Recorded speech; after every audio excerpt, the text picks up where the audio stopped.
Cake যদি বানাতে হয় তাহলে এমন নরম তুলতুলে কেক বানাও যা মুখে দিলেই মিলিয়ে যাবে। আর এটা কিন্তু চুলায় তৈরি, কোনো রকম ওভেন ছাড়াই আর কোনো রকম বিটার মেশিন ছাড়াই। অনেকের বাড়িতে কিন্তু বিটার মেশিন বা ওভেন থাকে না, তাই বলে কি এরকম নরম তুলতুলে কেক খেতে পারবে না? চলেন আপনাদের সাথে আজকের এই টুটি ফ্রুটি পারফেক্ট একটা কেকের রেসিপি শেয়ার করি। আসসালামু আলাইকুম, শিলাস কিচেনে সবাইকে স্বাগতম। তো প্রথমে এখানে কেক বানানোর জন্য আমি 2টা ডিম নিয়েছি, আর 2টা ডিম থেকে কিন্তু কুসুম 2টা সুন্দর করে আলাদা করে নিয়েছি।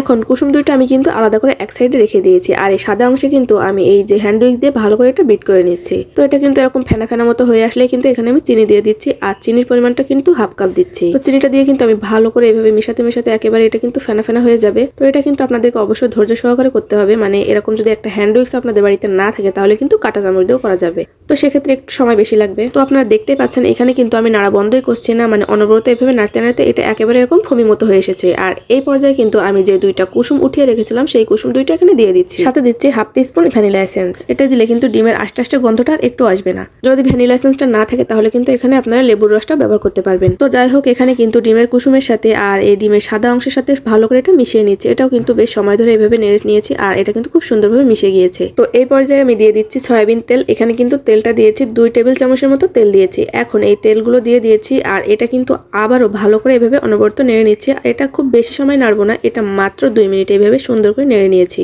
তেল দেওয়ার পরে যদি এটা বেশি সময় নাড়তে থাকি তাহলে কিন্তু এই ফোমটা বসে যাবে। তো এটা 2 মিনিটের মতো মেশানো হয়ে গিয়েছে। এখন শুকনো উপকরণগুলো চেলে নিব। তার জন্য এখানে একটা ছাঁকনি নিয়েছি, আর হাফ কাপ নিয়েছি ময়দা, সাথে দিয়ে দিচ্ছি 1 টেবিল চামচ কর্নফ্লাওয়ার, 1 টিস্পুনের মতন দিয়ে দিচ্ছি বেকিং পাউডার, দিয়ে দিচ্ছি 1 চিমটি লবণ। লবণটা দিলে কি কেকটা খেতে কিন্তু বেশি ভালো লাগে। তো যাই হোক, এখানে সব উপকরণগুলো আমার দেওয়া হয়ে গিয়েছে, আর এগুলো দিয়ে কিন্তু আমি ভালো করে এটা চেলে নিচ্ছি। চেষ্টা করবেন শুকনো উপকরণগুলো এভাবে চেলে নেওয়ার, তাহলে কিন্তু এর ভিতরে কোনো দানা দানা ভাব থাকবে না। এখানে কিন্তু আমার এগুলো চেলে নেওয়া হয়ে গিয়েছে। এখন আমি আবারও হ্যান্ড উইক্স দিয়ে এটা সুন্দর করে এভাবে মিশিয়ে নিচ্ছি।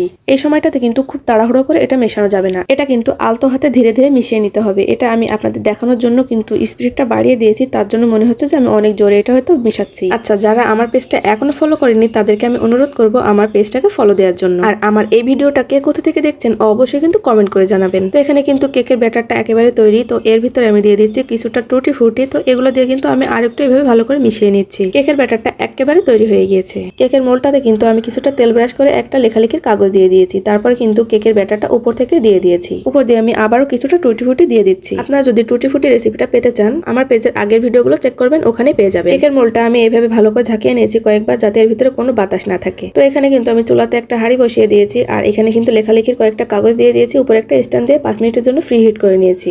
এখানে কিন্তু আমি কেকের মোলটা দিয়ে এইভাবে ঢাকা দিয়ে হচ্ছে প্রায় 40 মিনিটের মতো। চুলার আঁচটা কিন্তু একেবারে মাঝামাঝিতে রাখতে হবে। আপনাদেরকে একটু দেখিয়ে দিচ্ছি চুলার আঁচটা কতটুকু আমি রেখেছি। 40 মিনিট পর আমি ঢাকনাটা উঁচু করে দেখছি কেকটা কিন্তু একেবারে পারফেক্ট ভাবে হয়ে গিয়েছে। কেকটা চুলা থেকে নামিয়ে আমি ভালো করে মোল্ড আউট করে নিয়ে নিয়েছি। কেকটা দেখতেই পাচ্ছেন কত সুন্দর হয়েছে, আর এটা খেতে কিন্তু দারুণ মজা হয়েছে। তো আমি আপনাদেরকে একটু কেটে দেখাচ্ছি এটা আসলে কতটুকু নরম হয়েছে। এরকম নিত্য নতুন রেসিপি পেতে আমার পেজটাকে ফলো দিয়ে পাশে থাকবেন। যদি ভিডিওটা ভালো লেগে থাকে তাহলে লাইক, কমেন্ট, শেয়ার করে পাশে থাকবেন। সবাইকে অনেক অনেক ধন্যবাদ। আল্লাহ হাফেজ।